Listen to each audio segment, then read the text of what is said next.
আমরা প্রায়ই শুনতে পাই আমাদের আশেপাশের কিছু মানুষের অলৌকিক ক্ষমতার কথা। অনেকেই তা বিশ্বাস করে, আবার অনেকেই তা বুদরুকি বলে উড়িয়ে দেয়। সেরকমই একটি রহস্য ঘেরা গল্প নিয়ে এসেছি আমরা। শুনতে থাকুন সতীনাথ বাহাদুরের লেখা রহস্য গল্পটি। আর গল্প শুরু করার আগেই আপনি আমাদের চ্যানেলটি সাবস্ক্রাইব করে আসুন। শুরু হতে যাচ্ছে রহস্য। বাড়িতে ঢুকেই দোলগোবিন্দ চৌধুরীর মেজাজ গেল খারাপ হয়ে। ভেবেছিলেন এক কাপ চা খেয়ে বেরোবেন ফুটবল ম্যাচ দেখতে। এরকম ম্যাচ গ্রামে বড়জোর হয় না। ভট্টাচার্য মশাইয়ের বাড়িতে মেয়ের বিয়ে, বরযাত্রী এসেছে। তারাই ফুটবল খেলবে গ্রামের ছেলেদের সঙ্গে। দেখলেন বারান্দায় মেঝের উপর ঘড়ি শুয়ে। ঘড়ির মা ঘড়িতে করে মেয়ের মাথায় জল ঢালছেন, আর এক হাতে পাখা। তাহলে এখনই মূর্ছা গিয়েছে। 5 মিনিটও হয়নি এখনো। মাথায় জল দিয়ে মিনিট 5 পাখা করলেই মেয়ের জ্ঞান ফিরে আসে, কিন্তু তারপর তার শরীর হয়ে যায় খুব দুর্বল। পুরো একদিন বিছানায় শুয়ে রাখতে হয়। এই সময় ভয় কাতুরে মেয়েটা তন্দ্রার ঘুরেও চমকে চমকে ওঠে। একজন কেউ তখন কাছে না বসে থাকলেই নয়। তাদের একমাত্র মেয়ের ব্যায়ামের গতিবিধির এইসব খুঁটিনাটি তার মুখস্থ থাকবারই কথা। জন্ম থেকেই মেয়ের এই ব্যায়ামও। 8 মাসে হয়েছিল বলে মেয়ে চিরকালই ক্ষীণজীবী। মধ্যে মধ্যে ভয় পেয়ে অজ্ঞান হয়ে যায়। দেখে যে ভয় পায় ছোটবেলায় বোঝা যেত না, কিন্তু বড় হয়ে যখন সে কথা বলতে শিখলো তখন বোঝা গেল মাকড়সা। মাকড়সার ভয়েই মরে। কোথা থেকে যে মাকড়সার ভয়ে এলো? দোলগোবিন্দ বাবুর বিশ্বাস যে মেয়ে এই জিনিস পেয়েছে মায়ের কাছ থেকে। ঘড়ি যখন পেটে, তখন তার মায়ের নাক আর উপরের ঠোঁটে খুব ঘা হয়েছিল। কবিরাজ মশাই বলেছিলেন মাকড়সা চেটেছে। এইরকম নাকি মাকড়সা আছে যেগুলো রাত্রিরে ঘুমন্ত মানুষের নাকের মধ্যে দাঁড়া ঢুকিয়ে রক্ত শুষে খেতে আসে। একরকম নাকি মাকড়সা আছে যেগুলো রাত্রিরে মানুষের নাকের মধ্যে দাঁড়া ঢুকিয়ে রক্ত শুষে খেতে আসে। এই কথা শুনবার পর কিছুকাল ঘড়ির মা রাতে ঘুমাতে পারেননি মাকড়সার ভয়ে। মায়ের সেই ভয়ে কি মেয়ে পাচ্ছে কে জানে। দোলগোবিন্দ চৌধুরীর ফুটবল ম্যাচ দেখা মাথায় উঠল। স্ত্রীর হাত থেকে পাখাখানি নিয়ে তিনিও বসলেন মেয়ের মাথার কাছে। বাইরের ঘরের ঘড়িতে 5টা বাজলো ঢং ঢং করে। ভারী মিষ্টি আওয়াজ ঘড়িটির। বিলাতের একটি বিখ্যাত গির্জার ঘণ্টাধ্বনির নকল করা। বহুকালের পুরনো কোনো সাহেবের যেন ছিল। ঠাকুরদা সদরে এক নিলাম থেকে এটি কিনেছিলেন। তখন চৌধুরী বাড়ির এত দৈন্য দশা ছিল না। এখন তো ঘটিবাটি পর্যন্ত বাধা পড়েছে। কিন্তু দরিদ্রের মধ্যেও ঠাকুরদার শখের জিনিস বলে এই দেয়াল ঘড়িটিকে বিক্রি করেননি দোলগোবিন্দ বাবু। পুরনো হলে কি হবে, এখনও সুন্দর টাইম দেয়। বিক্রি না করার আরও অনেক কারণ আছে। ওই ঘড়িটা অন্য লোকে নিয়ে যাবে শুনে তার একমাত্র মেয়ে কেঁদে কেটে অনর্থ বানাবে। ছোটবেলা থেকেই এই ঘড়িটির উপর তার টান। বাড়ির ভিতরে হয়তো খুব কান্নাকাটি করছে, কিন্তু বাইরের ঘরে নিয়ে এলেই সব কান্না থেমে যেত। হাঁ করে তাকিয়ে থাকতো দেয়াল ঘড়িটার নরন্ত পেন্ডুলামটির দিকে। হাঁটতে শিখবার পর তো কথাই নেই। ফাঁক পেলেই চলে আসতো বৈঠকখানায়। এসেই ঘড়ি দেখার আনন্দে হেসে একেবারে কুটিপাটি। তখনও মেয়ের নাম ঘড়ি হয়নি। কথা বলতে শিখবার পর সে বলতো যে ঘড়িটা তাকে খুব ভালোবাসে, পোষা ঘড়ি।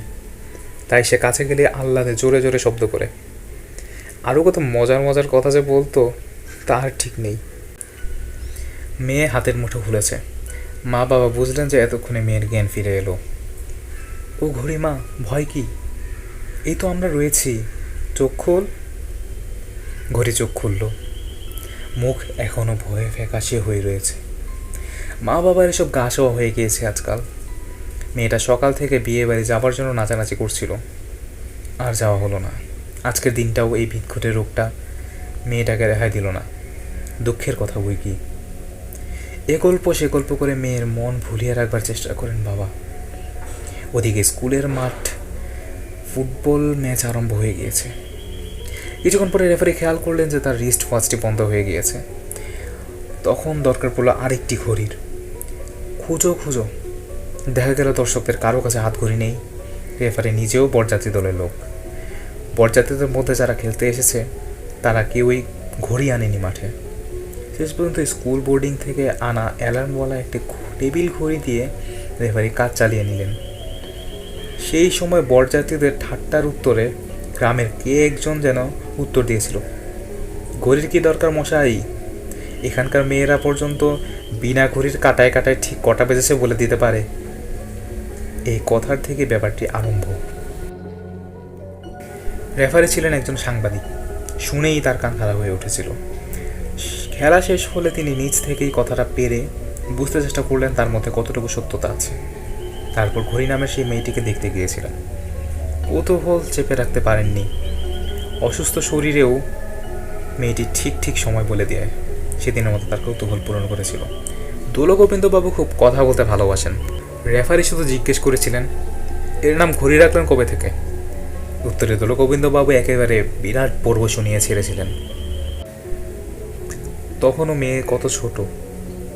ওর মা একদিন আমাকে জিজ্ঞেস করে, দেখো তো কটা বাজে ঘড়িতে। মেয়ে খেলা করছিল ভাড়ার ঘরের বারান্দায়। সেখান থেকেই সে জবাব দিল, একটি কাঁটা একেবারে উপরে আর একটি কাঁটা একেবারে নিচে। আমরা তো অবাক। সত্যি বাইরের ঘড়িতে ঢং ঢং করে 6টা বাজার শব্দ শোনা গেল। তখনও মেয়ে ঘড়ি দেখতে জানে না। সেই থেকেই ওর মা ওকে ঘড়ি বলে ডাকতে আরম্ভ করে। ঘড়িমার আমার সবই ভালো, শুধু শরীরটাই চিরকাল ওরকম থেকে গেল। আমাদের একটিমাত্র সন্তান, তারও এই স্বাস্থ্য। ভেবেছিলাম বড় হয়ে সেরে যাবে, কই আর সারল। 10 বছর পূর্ণ হয়ে যাবে আসছে মাসে। রেফারি সাহেব পরদিন সকালে আবার এসে মেয়েটির ফটো তুলে নিয়ে গেলেন। দিন কয়েক পরেই শ্রীমতী ঘড়ির ফটো ও তার অলৌকিক ক্ষমতার কথা খবরের কাগজে বার হলো। বিবরণ বিস্তৃত। গ্রামের লোকে এতকাল ঘড়ির এই দৈব ক্ষমতার বিশেষ আমল দেয়নি। পারে তো পারে, অনেক কত কিছুই তো দুনিয়ায় আছে। চাঁদ সূর্য তা দেখে তো সময় বলা ওসব অনেক কাল ধরেই আছে। কিন্তু খবরের কাগজে তাদের গ্রামের নাম যখন এত বড় বড় অক্ষরে বের হলো, তখন তারা বুঝলেন যে ব্যাপারটা যেন তেন নয়। উড়িয়ে দেবার উপায়ও ছিল না, কেননা এরপর থেকেই গলায় ক্যামেরা ঝোলানো 2-1 লোক প্রায়ই আসতে আরম্ভ করলো ঘড়িকে দেখবার জন্য। বহু রকমের খবর বার হতে লাগলো বিভিন্ন খবরের কাগজে এই মেয়েটির সম্বন্ধে। পাড়ার সবচেয়ে বেশি হইচই পড়ে গিয়েছিল যেদিন জেলা ম্যাজিস্ট্রেট আর সিভিল সার্জনের গাড়ি এসে লাগালো দোলগোবিন্দবাবুর বাড়ির সামনে। উপরওয়ালার হুকুমে তারা এসেছিলেন। ব্যাপার হয়েছিল কি, তখন কলকাতায় বিজ্ঞান কংগ্রেসে অধিবেশন হচ্ছে। একজন পৃথিবী বিখ্যাত আমেরিকার বৈজ্ঞানিক এই সভায় নিমন্ত্রিত হয়ে এসেছিলেন। তিনি মানুষের দুর্বুদ্ধ অলৌকিক ক্ষমতাগুলো নিয়ে ইদানিং গবেষণায় মেতেছিলেন। কুমারী ঘড়ির ইন্দ্রিয়াতীত ক্ষমতার সংবাদ তার দৃষ্টি আকর্ষণ করে তিনি মেয়েটিকে দেখতে উৎসুক হয়ে বলেন যে এই যদি কোনো বুঝঝুকি না হয় তাহলে তিনি মেয়েটিকে আমেরিকায় নিয়ে যেতে চান। সেখানে তার মনোবিদ্যা গবেষণাগারে কিছুকাল পরীক্ষাধীন রাখবেন। মেয়েটির বাবা মা সঙ্গে যেতে পারেন। পড়াশোনা থাকা খাওয়া কোনো বিষয়ে টাকা পয়সার অভাব হবে না। ব্যাপারটির মধ্যে কোনো রকম চালাকি আছে কিনা সেইটা আগে তিনি যাচাই করে দেখতে চান। এই জন্য সরকারিভাবে উপর থেকে আদেশ এসেছিল জেলা ম্যাজিস্ট্রেটের কাছে ওই বৈজ্ঞানিককে যথাসম্ভব সাহায্য করতে এই বিষয়ে। সিভিল সার্জন আর ম্যাজিস্ট্রেট সাহেব প্রথমে এসে ঘড়ির অলৌকিক শক্তির পরীক্ষা নিয়ে নিজেরা নিঃসন্দেহ হয়ে নিলেন। তারপর দোলগোবিন্দবাবুকে আমেরিকান বৈজ্ঞানিকের ইচ্ছার কথা জানালেন। আমেরিকা যাওয়ার প্রস্তাবে তারা কিছুতেই রাজি হননি। শেষ পর্যন্ত রাজি হয়ে গেলেন এই ভেবে যে সেখানে গেলে হয়তো মেয়েটির রোগ সারবার ব্যবস্থা নিশ্চয়ই হবে। ঠিক হয়ে গেল যে ঘড়ির প্রাথমিক পরীক্ষা নিতে আসবেন আমেরিকান বৈজ্ঞানিক জেলা সদরে। গ্রামে ইলেকট্রিসিটি নাই, আরও অনেক রকম সমস্যা। সেই জন্য সিভিল সার্জন সদর হাসপাতালে একটা দিক একেবারে খালি করে দিলেন। সেইখানে ঘড়িকে এনে রাখতে হবে দিন 15 ধরে, তার বাবা মার সঙ্গেই। পুলিশ পাহারা থাকবে চারিদিকে। ভেতরে যে যাবে বা থাকবে তাদের তন্ন তন্ন করে সার্চ করে ঢুকতে দেওয়া হবে। কালো পর্দা টাঙিয়ে ঘর দুয়ার একেবারে অন্ধকার করে দেওয়া হলে যাতে রোদ্দুর বা ছায়া দেখে বেলার আন্দাজ করতে না পারা যায়। পিচকারি দিয়ে মাকড়সা মারবার ওষুধ ছিটানো হলো যাতে মেয়েটি ভয় না পায়। বাইরে থেকে পাখির ডাকার আওয়াজটি পর্যন্ত যাতে না পৌঁছায় সেই ব্যবস্থা করা হলো। সব দিকে বৈজ্ঞানিকের সজাগ দৃষ্টি। কোনো রকম ফাঁকির সুযোগ দেওয়া যায় না। আমেরিকার ব্যাপার সারা পৃথিবীর কাগজে প্রচার হয়ে গেল পরীক্ষার কথা। কেমনভাবে কখন ঘড়ির পরীক্ষা নেবেন সে কথা বৈজ্ঞানিক দ্বিতীয় কোনো ব্যক্তিকে বলেননি। ঠিক হলো ঘড়িকে বেশিরভাগ সময় শুয়ে থাকতে হবে বিছানায়, অল্প অল্প করে তাকে খাওয়ানো হবে। খিদা পাওয়া বা ঘুম পাওয়া থেকে যাতে সে বুঝতে না পারে কটা বেজেছে। এই ব্যবস্থা চলল কয়েকদিন। পরীক্ষার ফলাফল সম্বন্ধে দূলগোবিন্দবাবু, তার স্ত্রী, তাদের গ্রামের লোক, ম্যাজিস্ট্রেট সাহেব বা সিভিল সার্জনের কোনো রকম সন্দেহ ছিল না, কিন্তু সাংবাদিকদের মধ্যে অধিকাংশদের ছিল। ফলাফলের জন্য দিন কয়েক প্রতীক্ষা করে তারা অধৈর্য হয়ে উঠেছিলেন। সেই সময় একদিন হঠাৎ ঘড়ির ঘুম ভাঙিয়ে বৈজ্ঞানিক প্রশ্ন করলেন, এখন কটা বাজেছে? ঘড়ির বাবা মাকে তিনি বিশ্বাস পাননি, তাই তারা মেয়ের কাছে থেকে বসা থাকা সত্ত্বেও দোভাষীর কাজ করছিলেন সিভিল সার্জন। ঘড়িকে কয়েক সেকেন্ড চোখ বুজে ভাবতে চেষ্টা করল, তারপর দৃঢ়কণ্ঠে উত্তর দিল, 9:10। বৈজ্ঞানিক ঘড়ির ঘর থেকে বেরিয়ে এলেন সিভিল সার্জনকে নিয়ে। এর মধ্যে যে বুজরুকে আছে তিনি তা প্রথমে থেকেই সন্দেহ করেছিলেন, এইসব ধাপ্পাবাজি। তিনি তার বৈজ্ঞানিক জীবনে অনেক দেখেছেন, কিন্তু এতটা ভুল তিনি আশা করেননি। রাত 1:30টার সময় বলছে 9:30। কিন্তু বৈজ্ঞানিকরা কি এত সহজে হার মেনে নেন? তিনি আর একটা সুযোগ দেবেন মেয়েটিকে। ঘড়ি কিন্তু বুঝতে পারেনি যে সে ভুল করেছে, তার মা বাবাও না। সে মিনিট 15 পর আবার ঘুমিয়ে পড়ল। ঘন্টা 3 পর আবার বৈজ্ঞানিক সিভিল সার্জনকে সঙ্গে নিয়ে তার ঘুম ভাঙালেন।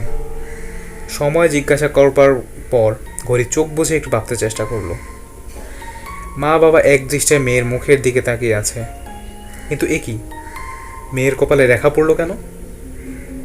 স্পষ্ট বোঝা যাচ্ছে যে সে খুব ভাবছে। এত তো তাকে ভাবতে হয় না কখনো। দুশ্চিন্তার রেখা ওগুলো। সাহেব মনে মনে হাসছেন এতটুকু মেয়ের এইটুকু নাটক বা ভান করা দেখে। এতক্ষণে ঘড়ি চোখ খুলেছে, ফ্যাকাশে হয়ে গিয়েছে মুহূর্তের মধ্যে। ভয় পেল নাকি? কি যেন বলতে চায়, সে উঠে বসলো। দূলগোবিন্দবাবু অবাক, এমন তো কখনো হয় না। হলোটা কি? ভয় পেয়েছে নাকি জিজ্ঞাসা করতে চান মেয়ের মা, কিন্তু স্বামীর কটমট চাউনি দেখে থেমে গেলেন। সাহেবের যে হুকুম আছে, কেউ কথা বলা দূরের কথা, আঙ্গুল পর্যন্ত নাড়াতে পারবে না মেয়ে উত্তর দেওয়ার আগে। মা বাবার উপরেই সাহেবের সন্দেহ বেশি। পর্দার আড়ালে লোক মোতায়েন আছে তাদের উপর নজর রাখবার জন্য। ঘড়ি অতটুকু মেয়ে হলে কি হয়? আবছাভাবে বুঝেছে যে তার অলৌকিক ক্ষমতার পরীক্ষার সঙ্গে জড়ানো আছে তার পরিবারের প্রত্যেকটি সদস্যের সম্মানের প্রশ্ন। হতাশার ছাপ স্পষ্ট ফুটে উঠেছে তার মুখে। আমাকে ছেড়ে দাও, আমি চাই না বলতে। তার চোখে ফোঁটা ফোঁটা জল এসেছে। ঝাপসা চোখে সে তাকালো মায়ের মুখের দিকে। মায়ের চাউনিতে আশ্বাস ভরা। বলতে চান, যা পারিস তুই তাই বল না। মনের বাধা ঠেলে মরিয়া হয়ে ঘড়ি বলল, এখন 11:20। কথাটা কোনো রকম মেয়ে বলেই হাঁটুর মধ্যে মুখ গুজে কাঁদা শুরু করলো। সময় ঠিক বলতে পারেনি সে, তা জানে। কেন আন্দাজ এমন হলো তার? এমন তো জীবনে কখনো হয়নি তার। সাহেব নিজের ঘড়ি দেখলেন, 4:16। সকাল হবার আর বেশি দেরি নেই। বৃথায় কয়েকদিন সময় নষ্ট হলো। নিষ্পাপ মেয়েটিকে অযথা কতগুলো মিথ্যে কথা বলা শেখাচ্ছে। বাপ মায়ের দিকে রূঢ় একটা অবজ্ঞার দৃষ্টি হেনে তিনি বেরিয়ে গেলেন বাইরের প্রতীক্ষমান সাংবাদিকদের দিকে। তার কাছে মাফ চাইবার ভাষা খুঁজে পেলেন না সিভিল সার্জন আর জেলা ম্যাজিস্ট্রেট। খুব বোকা বানিয়েছে পরিবারটা এই কদিন তাদের। মেয়েকে কোলে টেনে নিলেন মা। দূলগোবিন্দবাবুর চেয়ে কেউ বোধ হয় আর বেশি অবাক হয়নি। ঘড়ি একটু শান্ত হলেই তিনি তাকে ক্রমাগত প্রশ্ন করতে আরম্ভ করলেন। মেয়ের উত্তর থেকে তিনি মোটামুটি বুঝেন ব্যাপারটা। সময় জিজ্ঞাসা করলেই ঘড়ি মুহূর্তের জন্য চোখ বুজে ভেবে নিত। তখন তার চোখের সম্মুখে ফুটে উঠত বৈঠকখানার দেয়াল ঘড়ির ডায়ালটা। সেটা দেখেই সে বলতো কটা বেজেছে। একদিনের জন্যেও এই রকম ভেবে বলা তার উত্তর কখনো ভুল হয়নি। ঘড়ির অলৌকিক ক্ষমতায় কোনো ফাঁক ছিল না। শুধু সে যে মানুষ চক্ষে ঘড়ির ডায়ালটা দেখতে পায়, এই কথাটি মা বাবা কারো কাছে বলতেন না। মেয়েকেও এ কথা কাউকে বলতে বারণ করে দিয়েছিলেন। কিন্তু আজ কি হলো? মেয়ে কাঁদতে কাঁদতে বলছে, প্রথমবার দেখলাম 9:10 তারপর আবার যখন ঘুম ভেঙে জিজ্ঞেস করলো, তখনও দেখি 9:10। এ তো হতে পারে না, দুইবারই কি একই সময় হয়? বুঝে গেলাম যে আমি বলতে পারবো না। তখন ভুল যেন আন্তাজে একটা বলে দিলাম। তার কান্না আর থামে না। বাইরে তখন লোকারণ্য, ঠাট্টা, বিদ্রুপ, গালাগালির স্রোত বইছে। তাদের হাত থেকে বাঁচানোর জন্য পুলিশ পর্দা ঘেরা গাড়িতে করে পরিবারটিকে বাড়ি পৌঁছে দিয়ে এলো। দুলো গোবিন্দবাবু প্রথমেই ছুটে গেলেন বাইরের ঘরের ভেতর। দেয়াল ঘড়িটা 9:10 বন্ধ হয়ে গিয়েছে। বন্ধ হবার তো কথা নয়, এ ঘড়িতে যে 15 দিন পর পর দম দিতে হয়, তিনি যে যাবার আগে নিজ হাতে দম দিয়ে গিয়েছিলেন। ঘড়িটা খুলে দেখলেন মাকড়সায় জাল বনেছে ভিতরে, তাই বন্ধ হয়ে গিয়েছে। একটা ক্ষুদে মাকড়সা লাফাতে লাফাতে পালিয়ে গেল। শেষ হয়ে গেল ভৌতিক অনুলিপির আজকের গল্প রহস্য। এরকম রহস্য রোমাঞ্চ ভরা গল্প শুনতে এখনই সাবস্ক্রাইব করুন আমাদের চ্যানেলটিকে। গল্পটি যদি ভালো লেগে থাকে অবশ্যই লাইক দিবেন এবং বন্ধুদের সাথে শেয়ার করতে ভুলবেন না। আজ আসি, এতক্ষণ সাথে থাকবার জন্য ধন্যবাদ।